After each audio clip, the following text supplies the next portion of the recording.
All right, guys, we got Kevin Knowles here. He just took what place again? Third. Here at our regionals in Fargo, North Dakota at Paradox. He's gonna show us his deck profile. What would you call your deck, man? I like to call it 7-8 Dragons because it's a play on the words of 7-8-9, like the pun. So it's 7-8 Dragons. 7-8 Dragons. I like it. All right. Go ahead. Like, I played 3 of each of the 8 dragons, like it's standard. The boring stuff. Yeah, just this 3 is dragons. The boring stuff right here. And then we go to what I like to call the tuners. Okay. So these are like the versatile tuners. Like you use these with Ravine. This one is for blaster target, and then you can search it with blaster. Okay. And Debris is a huge portion of the deck because it allows for the Black Rose plays, and it can also allow for the rank 4 plays now. All right, cool. With the new mythic dragons, I would say these are like the main basis behind it, because you can bring out one of the extra deck cards, Felgran, who's just incredible, and this allows you to build Mace Stroke right there, and that's an answer to Ophion now. Okay. And then this synergizes with Scrap Dragon. And then titles, like Tidal and Redox are now like my favorite elemental dragons because of these. Explain how this synergizes or has synergy with Scrap Dragon. Scrap Dragon is an Earth Dragon. This needs to this can special summon itself if you have an Earth Dragon. Okay. And so it's level. They're both level 8. So you can like Scrap Dragon, destroy like one of your like back rows. Yeah, just like anything that's like bad for you right now, and then destroy one of their cards, special summon this, and then make Felgran. Cool. Or even drag Luan, like one of the two. And so this is like a huge portion of like first turn plays. So have you tested it with 3 of each of the? 2 is just more consistent because you're searching them off of the colors, and you're cutting yourself off of redoxes and titles towards the end. Okay. So you need to just like sometimes just having 2 of each is fine because we tried 1 of each and it was just like you'd go through, you get it, and then they were warning you. And then you just couldn't get like more level 8 plays. So the level 8s are just like huge. So it's also a trade-in target. Cool. So 2 is definitely the way to go. Yeah, 2-2 is like I found the most like consistent. Okay, now did you ever try playing it with Blue Eyes? Because Blue Eyes is level 8, or did you? Oh yeah, I played the Blue Eyes engine here. Oh, cool. I played 2 Whitestone and 2 Blue Eyes. I promise I did not know this. For sure. Because this is like. There's a lot of consistency with these 2 cards now because of the rank 8s. Yep. And then also cards of consonance with this is a +1. And then if you got trade in, it's a +2 at that point because it's also a free dragon summon. Okay. And then you can remove these, and then return just gets better because you can make Felgrans here. So I found that 2-2 was like 2-2 a lot of the time was the best place. Nice. And then we go into like the extra stuff, which is 1 Kidmodo Dragon. Kidmodo Dragon is from the new set also, and it's like replacing Trigon because it actually has a relevant effect now. Which is awesome. Okay, explain to us like how you use this card and what. Oh, how I used it? I would use it to like push for like big pushes. Like a first turn play, like Kidmodo Dragon can allow you to get like a Drake. Not Synchros out faster because this can allow you to like special summon your tuners. And it also is awesome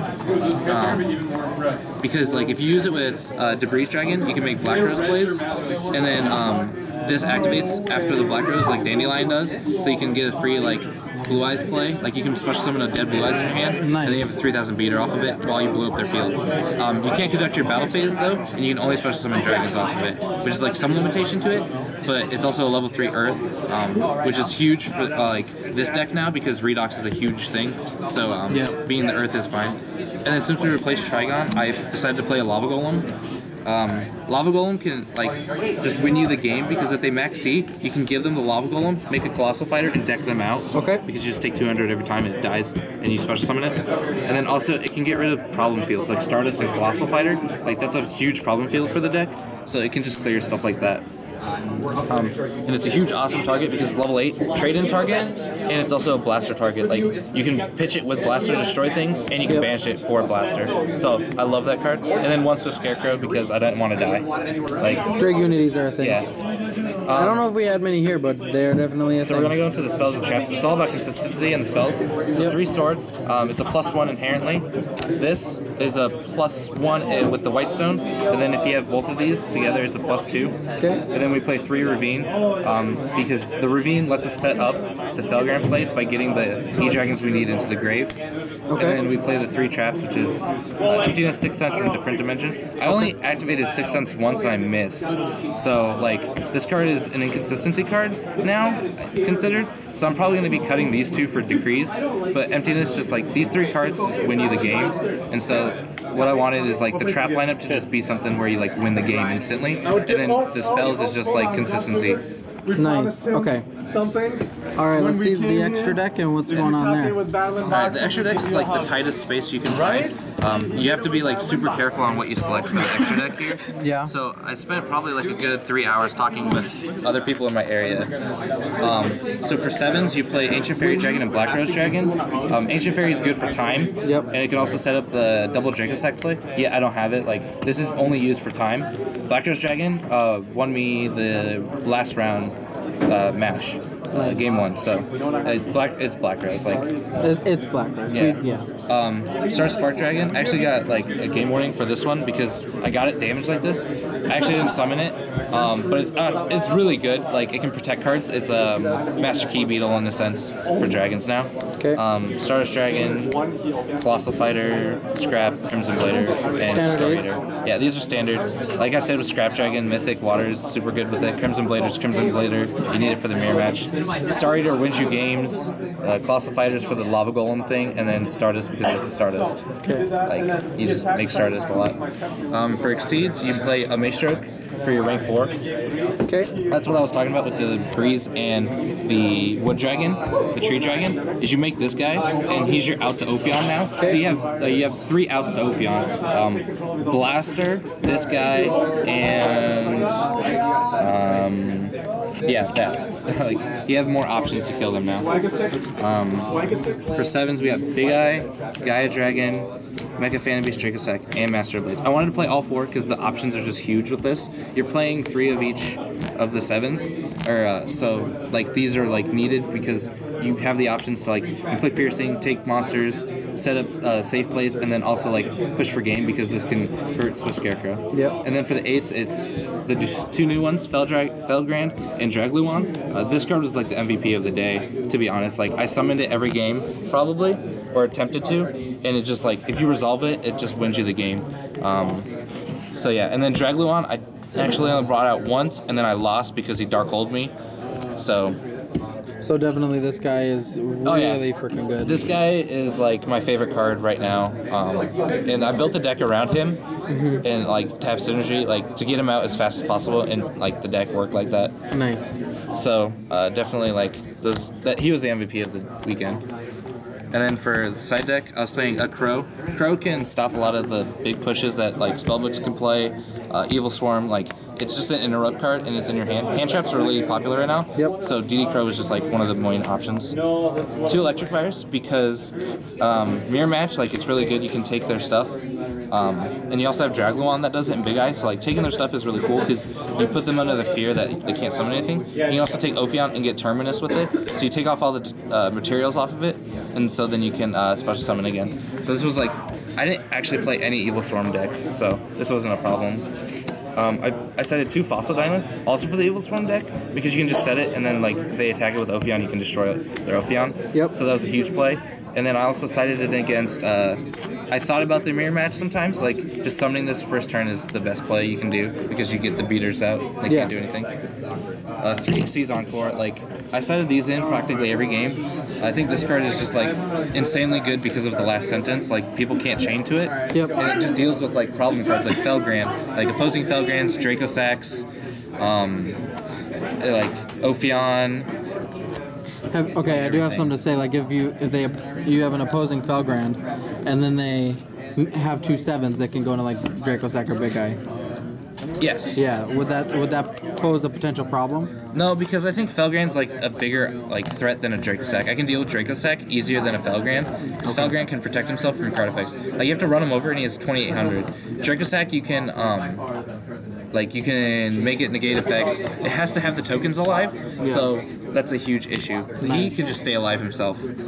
Logrand's definitely was the MVP. I saw him like at every single table. Yeah, he's just the best card. So then this can deal with the best card right now. And Ophion, and I sided against Madolches, which really helped out too. We played one heavy slump. Okay, why? Why? Because if you max C me, you lose the game. Like, I hate max C, and I hate getting max C'd on. So heavy slump like helps with that, and then also if like an opposing dragon deck like starts like getting more and more +1s, I can set them down to huge losses at that point.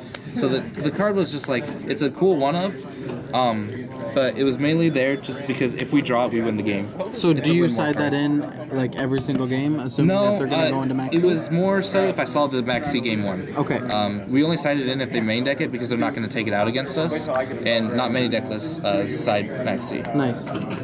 So we got 2 MSTs. That's pretty standard. Yeah, I needed the MSTs because Goes In and Imperial Iron Wall just like really hurt me. So these cards needed, and then also like Chain Beat and like Evil Swarm. Like this card is helpful because it can get rid of the back row, so you can push into fields better. Nice. No, yeah. And then 3 DNA Surgery because this is the MVP of the sideboard, I think, because DNA Surgery can just like solve the spellbook problem, just anything that like they need their types. Yeah. So we can just mess with their types. Like the zombie decks, I guess, like now, like DNA Surgery can just interrupt people, and it doesn't do anything to you. I was thinking, like, this card I have thought about playing, like, all the time. I never can find space, but, like, what decks did you side this in against? Like, in specific, like, other than the standard, like, spell books that people used to do, and then, like, the zombies. Yeah. But I don't think we had any versus Madolches too, because it shuts off of the what's his name? Message a lot of searches. Like he can't do that, and just searching off ticket and stuff like that. Like it's crazy. The deck, this card just interrupts people. If you call dragons, like it just doesn't do anything to you. Like it doesn't do anything. Nice. Like your Felgrand's now a dragon, whatever. You know, it's like kind of helpful more. But yeah, that was the side deck. So like the side deck was like more so just like what I thought I would see. It was like a lot more dragons. I thought I would play a lot more Evil Swarm, but I didn't play any, which just ended up like being good for me. But, So yeah. About the day, like, what tough matches did you have during the day? Like, what rounds were they in? And... Tough matches. I had my mirror match, which was my one loss. That was a really tough matchup. And he was playing Trap Stun, so that's like what kind of put the nail in the coffin for playing Royal Decree. Because like he Trap Stunned my return, which is like super strong because like I got nothing out of paying half my life points, and you never want that. And then you can pulse my Crimson Blader, like also on the chain too. So it's just like I think like Trap Disruption right now is huge for the deck. Other than that, a lot of my rounds went pretty quickly. I didn't go into time, only with 2 decks. 2 of my matches, I think. There was a lot of guys going into time. Yeah, there's a lot of people going into time. But like a lot of my matches ended me with like maybe less than 10 minutes sometimes, because like the deck would just put people into awkward situations where they can't win. Especially with that bitch this just makes people like that guy right not be able to do anything. I played a spellbook deck that like gave me a little trouble game 1, but after sighting, like this was key, and then MSTs were really good against that matchup too. Nice. So then I won that one because he can just he's an MVP versus spellbooks too, because if they fate and banish 3, you can detach target, make him untargetable. It's not even untargetable. He's unaffected by other card effects, so they can't fate him. Nice. He's actually the loophole around the one card that loopholes every other card. So damn fate. the deck really's only hard matchup is dragons, and you just gotta be better than your opponent for that one. Yeah. And hope you draw better, but the deck is so consistent that like it's really hard to draw. It was a lot more like skill intensive, and that's like the grindy matchup is the dragon matchup. Nice. So yeah. All right, man. Thank you so much. Again, this is Kevin, and he finished 3rd here at our regional. And anything else you want to say? Shout outs? Shout out to all the Omaha people. Grew up with them. You know, we all played. Shout outs to the people I rode with, Michael Boyd and Justin Gardner. Awesome. And then shoutouts to Elemental Dragons because they should never have been printed, and it's just the dumbest mechanic in the game. But the people who play them love them, so. Yeah, I like the deck. It's a cool deck, but it's just like the deck shouldn't exist because this shouldn't exist in Yu-Gi-Oh. Like, yeah. Yeah, it does. All right, thank you, man. Thank you.